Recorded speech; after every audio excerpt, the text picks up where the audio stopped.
के साथ आमंत्रित करती हूँ डॉक्टर नीतू नायक जी। जय श्री राम। आपका माइक म्यूट है दीदी, आपका माइक म्यूट है, अनम्यूट कर लीजिए जी। हो गया चालू? जी जी जी जी, आ रही है आपकी आवाज। जय श्री राम। जय सिया राम जी, स्वागत है। सर्व मंगल मांगले शिवे सर्वाद्य साधिके शरण्ये त्र्यंबके गौरी नारायणी नमोस्तुते। मैं यहाँ पर विराजित सभी मानस मर्मज्ञ एवं समस्त रामचरण अनुरागियों को प्रणाम करती हूँ। सिया राम मैं सब जग जानी, करहूँ प्रणाम जोर जुगबानी। यहाँ बैठे मुख्य आतिथ्य ग्रहण किए हुए महोदय को मैं प्रणाम करती हूँ। अपने व्यासपीठ से भी महाराज जी को भी मैं प्रणाम करती हूँ। और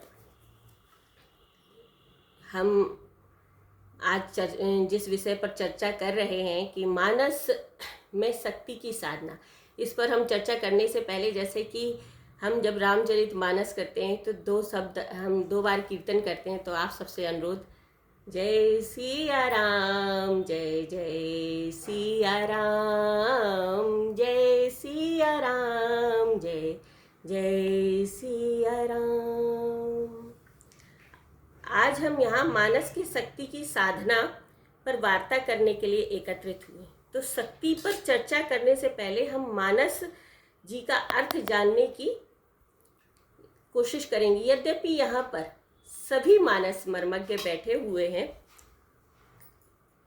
किंतु फिर भी हमें मानस का अर्थ इसलिए बताना जरूरी है कि ये जो व्याख्यान है ये सर्वसुलभ, ये सभी को सुलभ होने वाला है, ये सभी के पास जाने वाला है। तो हम और आप तो मानस जी के बारे में बहुत अच्छे से जानते, किंतु जो इस व्याख्यान को बाद में सुनेंगे या जहाँ तक पहुँचेगा तो वो भी मानस जी का अर्थ जाने, मानस में शक्ति साधना को जाने, पढ़ें, गुने और समझें। इसलिए मैं कह रही हूँ कि मानस का अर्थ जाने बगैर मानस की शक्ति साधना को हम नहीं समझ पाएंगे। यह व्याख्यान सर्वसुलभ है, सर्वविदित है, लेकिन हम मानस के श्री रामचरितमानस का जो प्रथम वर्ड है राम, वो वर्ण है, और अंतिम वर्ड है मानवः, यानी समस्त मानव जाति के लिए, समस्त वर्णों के लिए जो राम को गुनेगा वो निश्चित ही श्री रामचरितमानस की चौपाइयों को जो पढ़ेगा, जो स्वयं सिद्ध है, स्वयं मंत्र है, वो कल्याणकारी होगा। फिर हम चाहे वह किसी भी संप्रदाय के हो, किसी भी प्रजाति के हो, जो उसका अनुगमन करेगा वो निश्चित ही कल्याणकारी होगा। भगवान श्री राम का चरित्र कहने का तात्पर्य है कि हम अपने चित्त पर विराजित उस पार ब्रह्म परमेश्वर को जाने जो हमें सुचारू रूप से गतिमान कर रहा है। उसकी ऊर्जा को जागृत करने के लिए हम मानस जी की शरण लेते हैं। वर्तमान में शक्ति की अधिष्ठात्री देवी का उत्सव जारी है, साथ ही साथ मर्यादा पुरुषोत्तम प्रभु श्री राम के प्राकट्य उत्सव का शुभारंभ भी है। विप्रधेनु सुर संत हित लीन मनुज अवतार।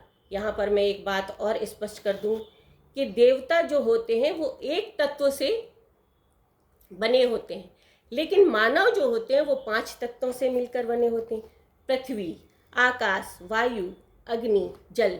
तो इन 5 तत्वों का रसस्वादन करने के लिए देवता मनुज तन धारण करते हैं, और अपनी शक्तियों को जागृत करने के लिए वो मृत्यु लोक पर आके अपनी शक्तियों को जागृत कर लीलाएं करते हैं।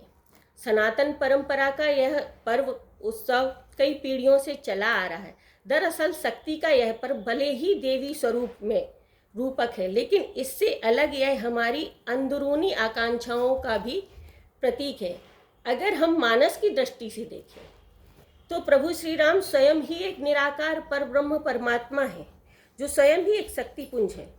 महिमा जास जिनके प्रभाव से, जिनके नाम के प्रभाव से गणेश जी प्रथम पूज्य कहलाए। महिमा जास जान गणराऊ प्रथम पूज्य गणेश प्रभाव। और माता पार्वती जी जो स्वयं में आदिशक्ति माँ जगत जननी जगदम्बा है, जिन्होंने राम नाम को जप कर शिव स्वरूप शक्ति को पाया। पार्वती पार्वती तब कीन अपारा, करहूँ तास अब अंगीकारा। स्वयं राम नाम के प्रभाव से तपस्या कर पार्वती जी ने प्रभु अपने शिव को धारण किया। वहीं दूसरी ओर शक्ति स्वरूप शिव जी सती के वियोग में वैराग्य धारण करते हैं और राम नाम का जप करके पुनः पार्वती जी को अंगीकार करते हैं।